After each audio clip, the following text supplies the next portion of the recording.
Friends, I welcome you to my channel. Before listening to this story, I will ask you to like and subscribe. It is not difficult for you, but it is pleasant for me. And we're starting. Bruce and his wife Linda were drinking on the terrace of their big house in the suburbs. Bruce, a 42-year-old accountant, achieved great success in his profession and was nominated for the post of vice president of the firm. Their expensive house reflected his financial success. Linda, a 36-year-old attractive brunette, looked younger than her years. Thanks to a disciplined exercise regime and diet, her figure was like that of a woman 10 years younger. Her most notable features were her large bust and long, slender legs. Linda was an elementary school teacher, but as Bruce's income increased, she stopped working. Bruce and Linda's lovemaking was very pleasant for him, but less pleasant for Linda. The situation improved somewhat for her when the couple plunged into the world of suburban swing last year. Although in Linda's opinion the guys were nothing special, the parties, however, were becoming less and less frequent, and that was what was being discussed that evening. Sarah and Bill left first, then Marie and Jim. Now we meet less and less often. Yeah, Linda replied. It's frustrating, but I think I know the reason. Really? Bruce asked, surprised. I think so. And what's the matter? Well, Linda began with obvious hesitation. The other day I was talking to Marie over a cup of coffee. Obviously the action hasn't stopped, but some of our friends have gone in a different direction. What does it mean, in the other direction? Well, Linda continued, I don't know how to say it, but mostly some ladies began to find these evenings less exciting. You're kidding, Bruce said. No, I know you guys really like it, but Sarah was looking for excitement and began to find something new. What is it? Well, it's a kind of party where couples and singles mix and a wider age range is obtained. So, Linda continued, Sarah told Marie, and that's where they go. They say it's the most exciting thing they've ever experienced. Who are these loners who go there? Bruce asked. Oh, young people tend to be fit and attractive. I think that's what makes these parties more attractive. When Bruce returned with 2 fresh drinks, she took a sip, crossed her legs, and sighed softly. What's the matter? Bruce asked. Oh, nothing. It's probably just too much to drink and too much time has passed since one of our parties, so I'm curious. Do you want to go? Linda beamed with delight. It was even easier than she had imagined. A few days later, Linda and Bruce were entertaining their friends Marie and Jim. It was late on a Saturday night, after a candlelit dinner at which there was not a word about swing.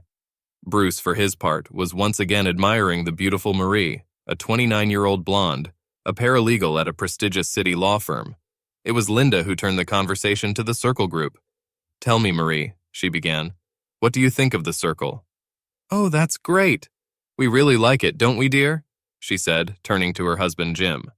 Yes, dear, he replied with a little less enthusiasm. Aren't you thinking about coming to the circle party? She asked Bruce and Linda. Well, I don't know, Bruce said, but it should be. It's a completely different experience. Why is it called a circle? Linda's eyes widened slightly, warning Marie, who continued, well, the couple hosting these parties have a huge house outside the city. Outside on the terrace, there is a large circle about 5 yards in diameter, painted in yellow chalk. When a couple arrives at a party, they are given a collar with a lock and a plastic bracelet with the key to this lock. While one of the couple is spending time with someone, the other puts on a collar, he locks himself in, and this is the signal to go out on the patio, sit in a circle and stay there until his partner comes for him. The system is good, guarantees confidentiality and avoids embarrassment. Linda relaxed, pleased with Marie's description. The evening ended, while Jim, oddly enough, did not speak out about these parties. 30 minutes later, after Marie and Jim had left, Linda and Bruce returned to the patio for a late-night drink. Maybe we should try a party like this, Linda asked. I suppose, Bruce began. The circle idea sounds weird, doesn't it? And a lot of people will be strangers to us. Linda intervened. I think it will be interesting to go to one of the parties to see what kind of people are there. We don't have to do anything. We can just have a drink and decide it's not for us. Maybe. The next day, Linda called Marie. Her friend asked curiously, So, are you guys coming to the party in the circle? I hope so. I just have to let Bruce get used to the idea. Listen, just ask him to take you to one of the parties. Sign up for the cuckold circle and let the stallion really use you for the first time. Your Bruce will be dying of curiosity and will want to hear everything. He will be so curious that he will soon be ready to entertain a real man at your house. and he'll be so shocked to see what he's going to eat out of your hands, among other places." The women howled with laughter. "Do you know what I really like?" Marie asked. "What?" "Thinking about the guys from our old band who used me and seeing them fall into the cuckold circle for everyone to see. And once Bruce is there, you will be in charge of all your relationships." "I'll talk to Bruce tonight." "Okay, the next party will be this Saturday. I hope that by Sunday morning your Bruce will be a doll maker forever. So what do you say? Maybe we'll look in and see what all the fuss is about. We can always leave and go to the cinema if we get bored." "Yes, why not? If Jim and Bill went, then everything should be fine." Bruce had mixed feelings. Linda always enjoyed making love. He had doubts about swing, but he agreed, and it turned out to be exciting for both of them. On Friday evening, Bruce and Linda went to the first party of the circle group. Linda was delighted, but Bruce was very doubtful. "I'm not sure about that," he said. "Don't worry, honey. I'm sure everything will be fine. Anyway," Bruce continued, "just remember that we don't have to do anything at all. It might just be a chance to check everything out without, getting involved." As if that would happen, Linda thought. Half an hour later, they arrived at a house that almost looked like a mansion. Landscaping was expensive, including large torches lighting up the front yard. "How do I look?" Linda asked. "Amazing," Bruce replied sincerely. In fact, he thought that Linda had actually tried her best to get ready that evening. Her most beautiful dress with a low slit and the highest heels, a visit to the hairdresser, and a new perfume. Just looking at her made Bruce feel tingling. His reverie was interrupted when the door opened. In front of them stood a beautiful woman in her 40s, a brunette, tall and dressed to her best. "Hello," she said. "You must be Linda and Bruce. Please come in. I'm Rachel." In the foyer, the lighting was dimmed, but enhanced by a few candles. Soft music and conversation came from the other room. "Linda," Rachel said, "you're as beautiful as Marie said you were. I think you will be the most welcome addition to our little group." Bruce noticed that the hostess was talking to his wife, but not to him. "And here," Rachel continued, "is your circle necklace and the key to the lock." Linda dropped the necklace and chain into her purse and put a plastic bracelet with a key on her wrist. "Come with me. I'll show you the bar. Marie is already here and is looking forward to meeting you." "Great," Linda said as she and Bruce followed their hostess into a large, dark-paneled room. It was actually a large library with floor-to-ceiling bookshelves and a fireplace. There was a bar at one end of the room. Bruce noticed that the bartender, a man in his 40s, was wearing the same collar as the one given to Linda. Rachel noticed Bruce's curious gaze. "He wears a collar, so he takes turns serving everyone who is sent to the circle and does a few more things during the party." "I see," Bruce said. A man in his 20s and an attractive blonde in her 40s were standing in front of the bartender. "Your champagne, ma'am," the bartender said, setting a glass of sparkling wine in front of them. "Here's your scotch, sir." It seemed to Bruce that the bartender was unusually polite. Bruce and Linda ordered white wine, which was poured and served with admirable efficiency. "Here, ma'am," the bartender said, placing a drink on a napkin in front of Linda. "And here's yours, buddy." A friend? Bruce thought. What is he talking about? "He's very polite," Bruce told Rachel as they walked to the open door of the library bar. "Of course, this is just part of the tradition of manners and politeness that we encourage in our meetings." They walked through the recreation area, which also had dim lighting. A couple was sitting on a sofa in the corner, whispering to each other. From this area, they entered a very large room that could be called a party room or perhaps a huge family room. There were 5 dedicated seating areas, a small bar in the corner, a dance floor, lots of sofas, all interspersed with potted trees. Candles and soft music complemented the effect. On one side of the room, there were French doors leading to the street, to the patio and the pool with lighting. There were about 20 people in the room, mostly gathered in small groups. "Linda," it was Marie. "Marie, hi," Linda said as they hugged. "I'm so glad you came." "And you too, Bruce," she added with a smile. "Where's Jim?" Bruce asked, hoping to catch on to someone he knew. "Well," Marie replied, "actually he's on the terrace in the circle." "You mean?" Linda began. "That's right. Wait, I'll introduce you. Don't move." When Marie walked away, Bruce put his arm around Linda's shoulders. She shook him off when Marie returned with a handsome young man in his 20s. "Wow," Linda whispered to Bruce. "Linda," Marie said, "this is Mitchell. Mitchell is my best friend Linda." "Well, well," the man said approvingly, looking at Linda slowly and openly. All of Marie's friends, and this, she said, is Bruce. Bruce shook hands with the man, who tried to squeeze his hand hard enough to let him know who was stronger, and he clearly succeeded. Linda, Marie continued in her usual breathless and enthusiastic manner, come with me. I want you to meet someone. When Linda followed Marie and her friend, Bruce seemed to follow them. Marie paused to dissuade him. Bruce, be a good girl and wait here, okay? I promise you'll see her again. Marie led Linda to a corner of the room where a small group of people were standing and chatting. Instead of joining the group, she patted the shoulder of a tall black man to get his attention. When he turned around, Linda saw a very handsome man in his 30s with an athletic build. He let his gaze take a very leisurely look at Linda, which made her blush. James, Marie said, this is my friend Linda, whom I told you about. Linda James. James took Linda's hand in his and squeezed it warmly. Well, well, Marie, he said. You didn't do this lady justice.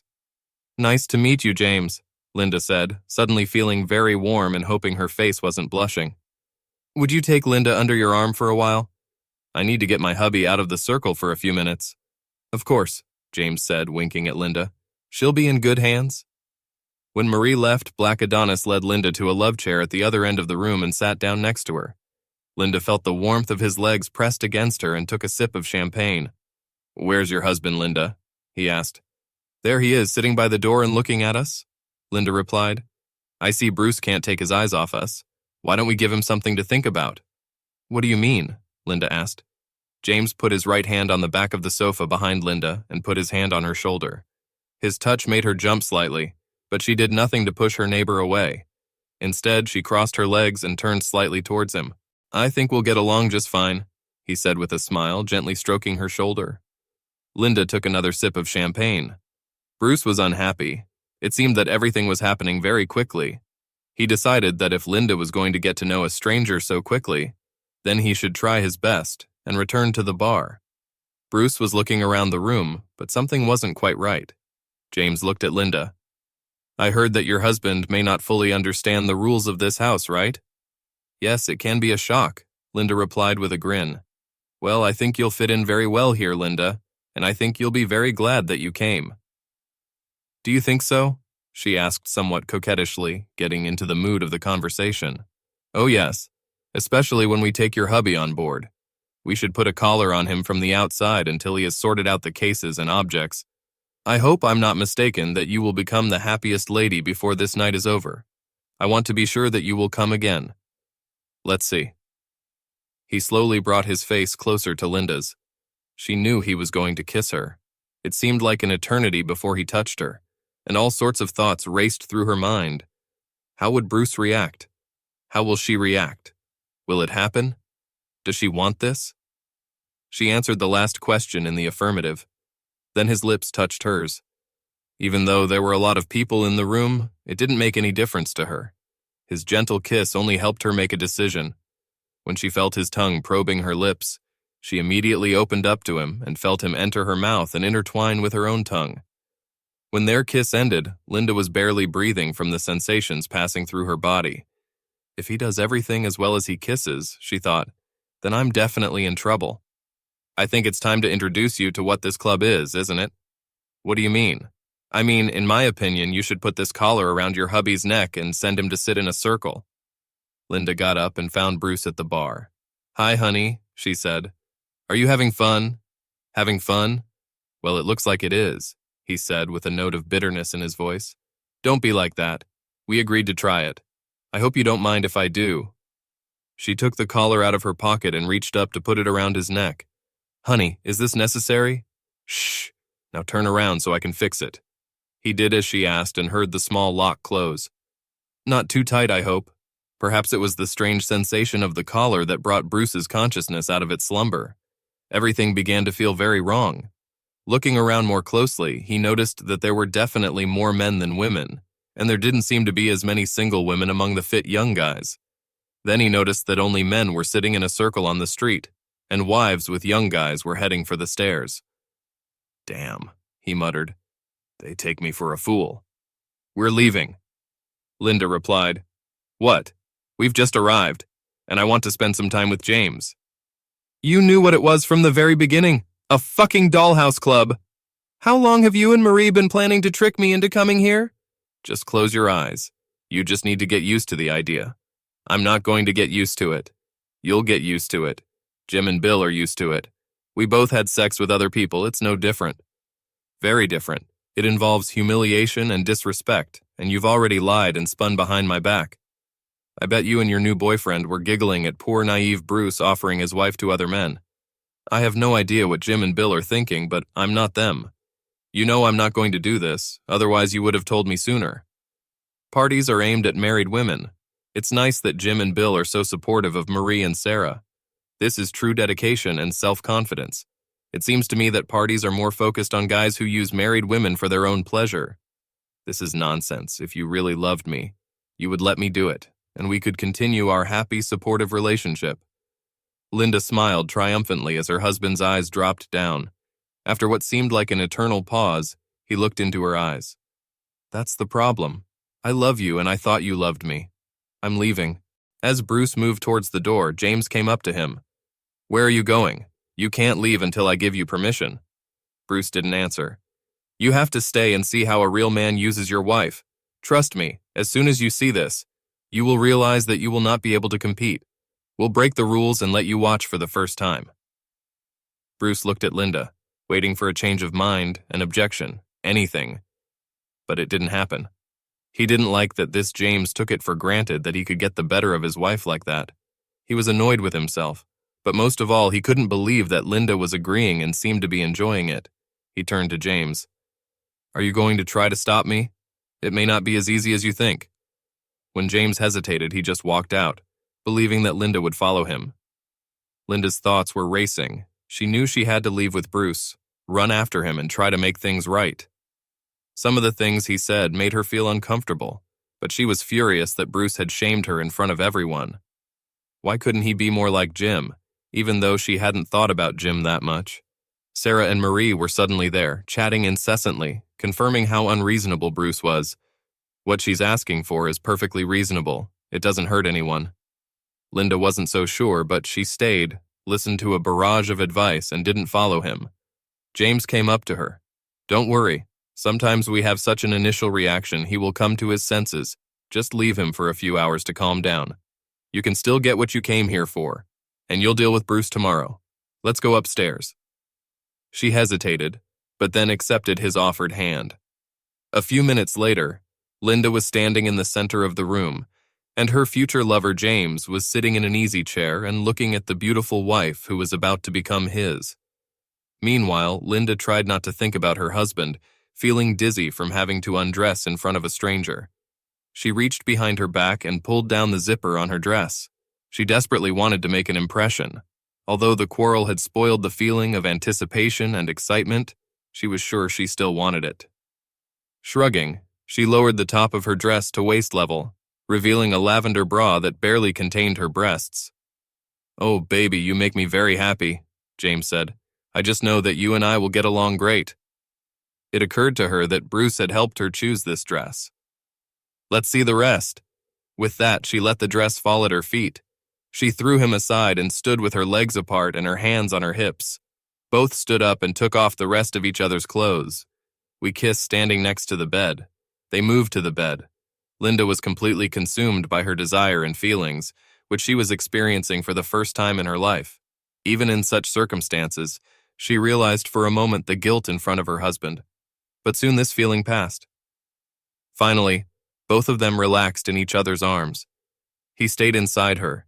She felt sensations she had never dreamed of, but something seemed to be missing, and the image of Bruce came flooding back so suddenly that she panicked. Linda got up and started to get dressed. James, looking at her, suggested taking your time and giving yourself another run. Linda didn't like this phrase. It seemed cheap and easy to her. She hurried to get dressed and go back to Bruce. She felt very embarrassed. He wasn't as good as her friends assumed. Maybe she just needed to get used to the excessive size. Bruce ruined everything. If he hadn't left, she wouldn't have kept thinking about him. She hadn't expected to think about him at all. This was supposed to be her night. James spoke up. In 2 weeks, you and Bruce are coming to the next party. I hope so. If you have any problems with him, contact me. I can come to you, show him a new situation, and make him realize the inevitable." She left the room and ordered a taxi from the bar. On the way home, she was looking forward to cuddling with her husband and getting into their cozy warm bed. Bruce. He burst into his car, his world crumbling around him. Despite his rage, he managed to wait before getting behind the wheel, partly to calm down, but mostly because he expected Linda to follow him. And again, he was disappointed by his wife's actions. He drove home, trying not to think about what Linda might be up to, and failing. He realized that the collar was still on him, and tried to tear it off, but it wouldn't budge, and he felt ashamed. Why didn't he get her out of there? Is he a weakling? Maybe Linda saw something in him that he didn't. His mind kept racing, trying to hold on to some coherent thought. He ordered himself to breathe and think. It helped. Calming down, he began to consider possible options. Ignore, accept, divorce. Until tonight, he really liked his lifestyle. God, where do I start? When he arrived home, he immediately went to the workshop, took off the collar with the help of pliers, just looking at which bile rose in his throat. I went back to the kitchen and threw it on the bar. He went upstairs and collected his toiletries, clothes, and laptop. His camping gear was already packed and in the back of his truck, ready to be shipped to the mountains in case the weather forecast for the weekend was good. He felt best in the mountains and decided that was where he needed to be right now. It took him less than 10 minutes to get ready. As he was leaving, he noticed Linda's phone on the sideboard. She constantly forgot it, especially when they went out together. He thought about why she did it, and decided that the phone might give some clues. He knew her password and was able to connect the phone to his laptop and download data from the SIM card, including the history of calls and SMS. It didn't take long. He put the phone back in its place and left. When Linda's taxi pulled up to the house was dark. Linda thought that Bruce was probably pretending to be asleep and fussed. She noticed that his truck was gone and hurried into the house. There were no messages, just a cut collar on the bar. No, it can't be that he actually left. Bruce literally headed for the mountains, going to one of the remote camps he knew well. A few hours later, calls and voice messages started coming from Linda. He ignored the calls, but listened to all the messages and did not answer any of them. He thought the time of the first call was interesting. It indicated that she had spent a lot of time at the party after he left. Her messages on the first evening were full of concern. Where is he? Is he all right? Can't they talk? He stopped for a rest and called his parents, explaining to his mother that Linda had done something unacceptable, without specifying what exactly, that everything was fine with him, and that he was going on the road. Oh, it must be bad if you're going there. Are you sure you're okay? Why don't you come home and we'll take good care of you? Bruce smiled. Thanks, Mom, but I need to be alone. Linda will probably call you and ask about my whereabouts. Could you tell her that I'm okay and not to go to the police? It would be good. I won't say anything. She disliked Linda, believing that she was self-centered, always focused on herself and not on others. But Bruce did not notice this, perhaps until now. Bruce got to the camp late, settled down, and fell asleep exhausted. Late in the morning, he set out on a long trail, immediately feeling the benefits of wandering through timeless landscapes. There was something soothing about the mountains. They were always changing, but they remained the same. They were not touched by the troubles of people, including his own. He spent a week exploring new trails and repeating old, beloved ones. He met a lot of really good people on the trails and often shared food and drinks with them at the campsite. They were mostly married couples, people who, like him, loved outdoor recreation. He himself offered route options to some less experienced people, and several people went hiking and rock climbing with him. There were times when he really had a good time, until thoughts of his wife brought him back to reality. He got along very well with the campsite owners Pete and Jen, with whom he shared a couple of barbecues. Initially, the farmers decided to go camping to stay afloat financially, but it seems they really enjoyed sharing their home with visitors. It was the best place he had ever seen, rustic and right in the middle of the park. They explained that the rustic look of the house was partly due to the fact that they did not want to invest their savings, and felt that they wanted to do less, not more work, because they were not getting younger, leaving a message at work asking him to get his vacation. He was sure that this would not be a problem, since he had already closed all accounts for the end of the year for his clients. In the days that followed, Linda's messages became increasingly angry. She demanded that he tell her where he was, that he should return home, that he was behaving like a child and should grow up. Surprisingly, there was Wi-Fi in the small cafe, and he used internet banking to transfer their savings to other accounts in his name, in case Linda had any ideas. He doubted that she would do it, not because of any newly discovered moral principles, but simply because she seemed absolutely sure that he would return. He had left the checking account to which the bills and money for expenses were transferred, so he doubted that she would notice anything. A few days later, he decided to look at what was uploaded on Linda's phone. The calls seemed to be only from her usual friends, but the SMS turned out to be a surprise. It was obvious that the party had been planned for a long time. Sarah and Maria were clearly the instigators. There was a lot of confirmation that they all deserved more. More control, more excitement, just more. Jim and Bill's enslavement was used as a role model for Bruce. He noted a complete lack of empathy for both husbands, where love was repeatedly mentioned, but usually in the context of justifying their actions or exchanging for increased control. Linda's recent text to him escalated to a level he could only describe as rage, which amused him greatly, but there were no signs of remorse or apology. It showed that he can't hide forever and has to make some decisions. Linda. Linda was shocked that Bruce had left, that he was serious when he said he was leaving. At that moment, she thought he meant leaving the party, but maybe he meant leaving the house or leaving her. No, it's just ridiculous. He just needs time to cool down and then he'll come back to her. His camping gear was missing, which means he was playing Boy Scout on one of his little hikes. She called and texted, trying her best to look like a worried wife. After all, she was worried, but she also hated the inability to manage events. When he didn't return on Sunday evening, she was annoyed and reluctantly called Bruce's mother. The answer was icy to say the least. His mother didn't know if he was okay or not, but they talked. Linda asked if he had discussed their little problem and received a sharp no. But I'm sure you did something particularly stupid. Linda hung up the phone. She was furious that he hadn't contacted her for a week. Sarah and Marie became semi-permanent guests in the house, advising her what to do and what decisive action was needed when he returned. Bruce was surprised when Jim called him and said that he had heard that he had left and offered to meet with him and Bill. He thought Linda was behind it, but found himself curious about their marital relationship too. In any case, he decided to return, so he arranged to meet them at a bar outside the city before leaving home, insisting that there be no wives. Sarah gave Linda the details of the meeting. She also instructed Bill on how beneficial their new marriage relationship was. Judging by the place and time, Linda suspected that he might return home and meet them on the way. Finally breaking through, he really turned out to be much more stubborn than she had imagined. However, he was on his way, and she needed to prepare plans and options for his return. Bruce ordered a beer, took it to the booth already occupied by Jim and Bill, and greeted his friends. "Thanks, Bruce, but I don't drink anymore," Bill said. Bruce was surprised.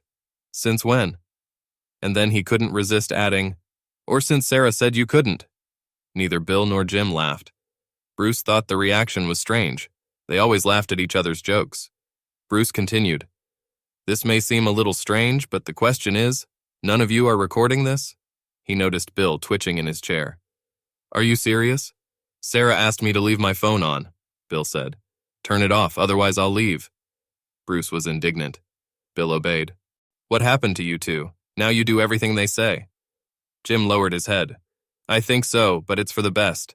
Marie says that this means that we have clear boundaries and fewer conflicts. We don't fight anymore. There are no secrets. Everything is open, and she is much happier." "And what do you say? Do you have the right to any opinion?" Bill tried to intervene here. "Bruce, it's not as bad as you think.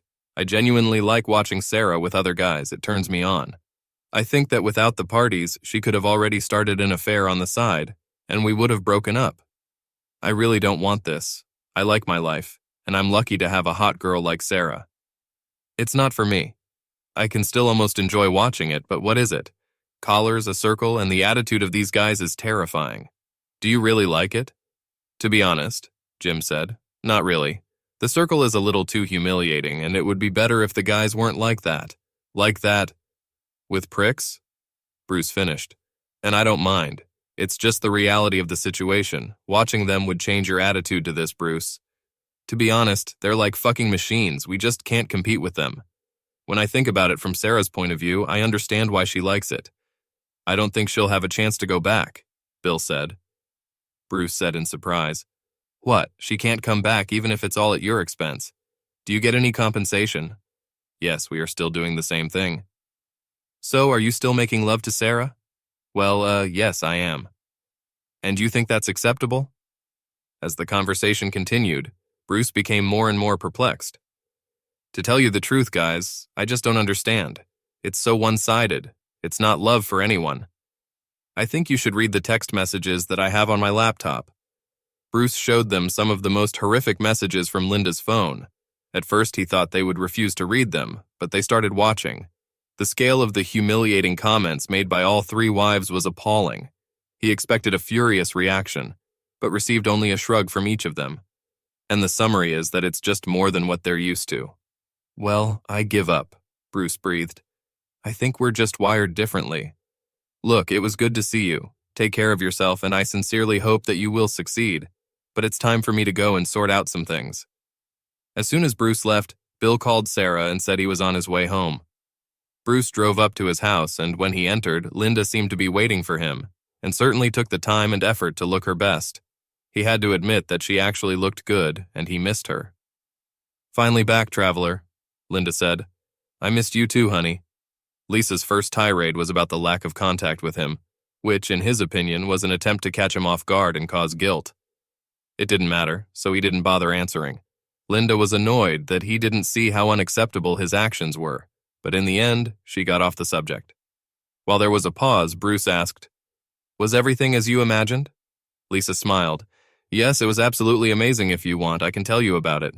I've heard that husbands like to relive it and hear all the dirty details. I don't like it. I just wanted you to confirm your infidelity, which you did. Linda pouted with disappointment again. It's actually hard to explain since you didn't participate in it as part of a couple. It was something for me, and it wouldn't have affected us in any way. Or it wouldn't have happened if you hadn't left in anger. Just at that moment, a car pulled up. Bruce was amazed to see Marie, Sarah, and James coming out of it. What's the matter with you and your conspirators, Linda? Asked Bruce. I can't believe you're using me again.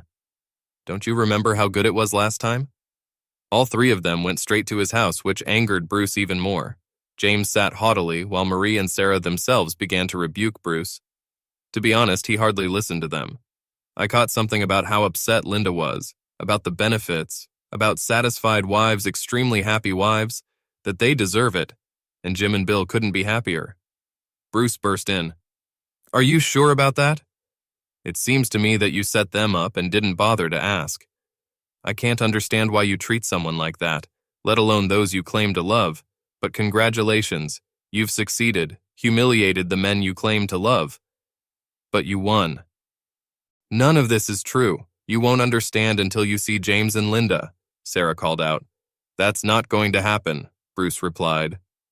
James stood up and seemed proud of himself, arrogantly walking up to Linda and putting his arm around her waist. Look, Bruce, if you don't like being collared and humiliated, we can do it another way. She can become a regular. I will serve her here and keep her polite. Everyone wins. Now why don't we go upstairs? And then you'll realize that Linda doesn't really have much choice.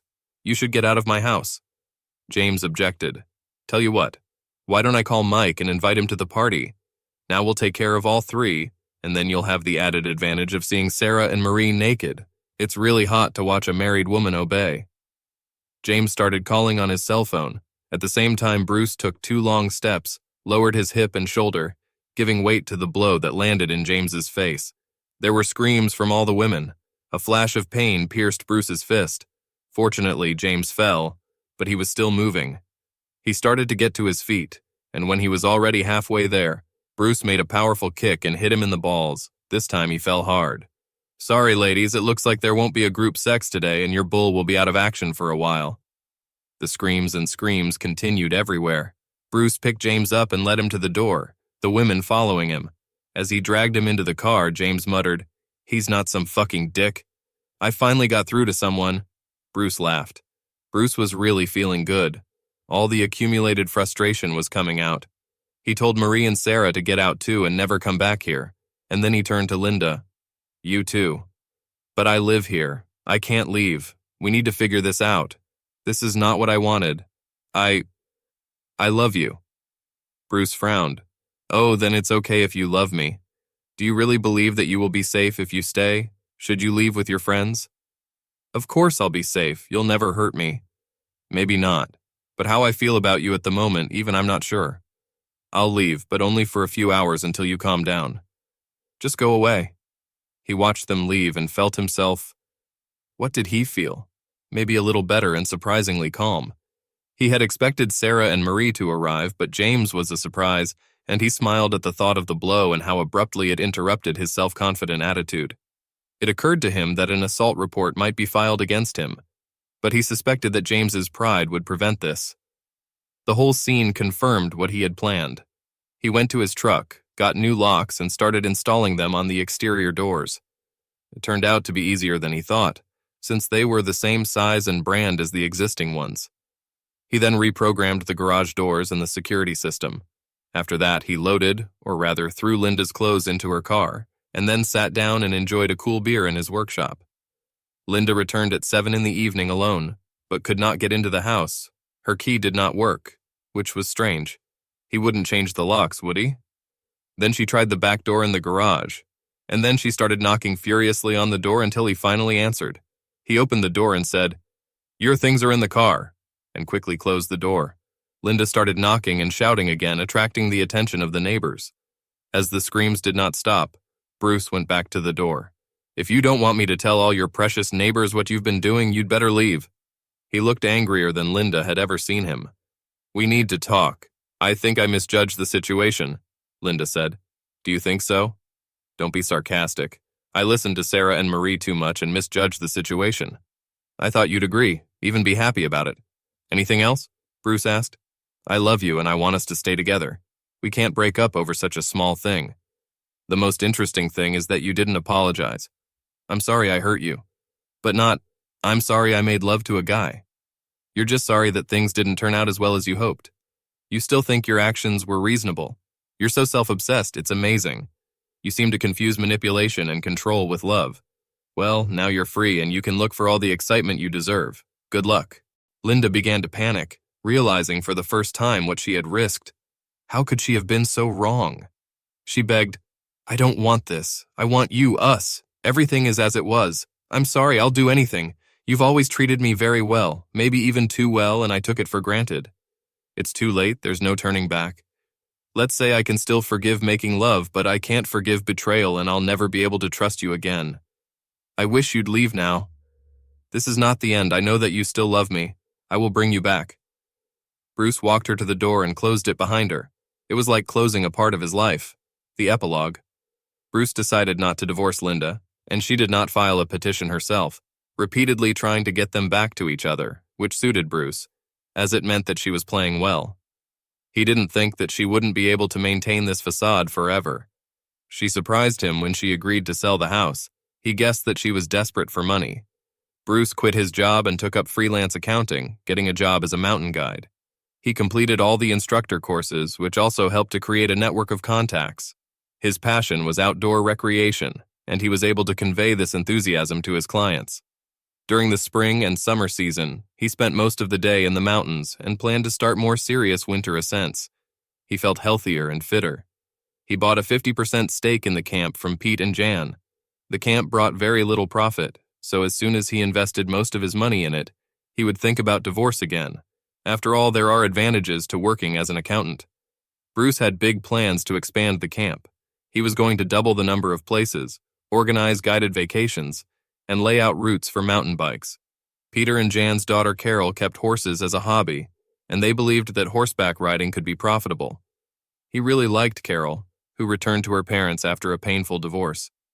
She was caring, attentive, and constantly ebullient, and she was also thrilled with Bruce's involvement, easing the burden on her parents. They worked together a lot, and the more he got to know her, the more he liked her. Besides, she was beautiful, which also helped. On reflection, he realized that he was not happy at his previous job, but it was profitable and made Linda happy. Come to think of it, he did a lot of things just to make Linda happy. Perhaps the party was the best thing that could happen, although not exactly what Linda had in mind. Surprisingly, in the middle of August, Jim appeared at the camp, and he and Marie split up. Bruce gave him a few random shifts, and he stayed for a few months, starting to look fitter and happier, more like the guy he met in the beginning. Jim said that Linda refused to communicate with Sarah and Marie, and since she did not have a partner, she could not return to the parties even if she wanted to. James never got in touch. After ignoring Linda's calls, texts, and emails, she showed up at the camp and asked so politely to talk to him that he could hardly refuse. Many of the words were the same, but this time it seemed to him that she was sincerely sorry. It was noticeable that she used the pronoun I much less and talked more about his feelings. It turned out that she went to a counselor in an attempt to get help. The counselor asked her to look at everything from Bruce's point of view, and she admitted that she took him for granted and became selfish. They talked for a long time and brought all their problems to the surface. Bruce noticed that Linda was beginning to hope that they could sort things out after all. He turned to her. "You've broken something that can't be fixed, Linda, no matter how much you want to. I will not live with this distrust. In the end, it will destroy both of us." She was about to object when he added, "Besides, I met someone.